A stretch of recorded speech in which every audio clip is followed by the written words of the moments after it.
পশ্চিমবঙ্গ সরকারের কর্মচারীদের বকেয়া ডিএ 25% 31শে মার্চের মধ্যে মিটিয়ে দেওয়ার নির্দেশ দিল সুপ্রিম কোর্ট। বাকি 75% মিটিয়ে দেওয়ার জন্য একটি কমিটিও তৈরি করার নির্দেশ দেয় রাজ্য সরকারকে। বকেয়া মিটিয়ে দেওয়ার দাবিতে সুপ্রিম কোর্টে সেপ্টেম্বর মাসে দায়ের হয় একটি মামলা।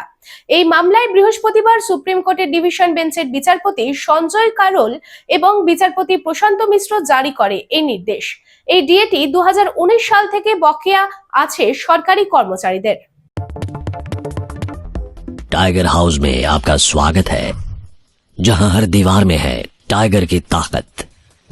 और यह है ACL टाइगर TMT रीबार, जो आपके घर को दे ताकत और सुरक्षा। इसके अनोखे रिब डिजाइन साधारण TMT बार के मुकाबले देता है सर्वाधिक रिब एरिया वैल्यू, जो सर्वाधिक बॉन्ड की शक्ति प्रदान करता है सीमेंट के साथ। इस्पात के संयुक्त रसायन और एक एडवांस्ड क्वेंचिंग प्रक्रिया इसे प्रतिरोधी बनाते हैं आग और जंग से।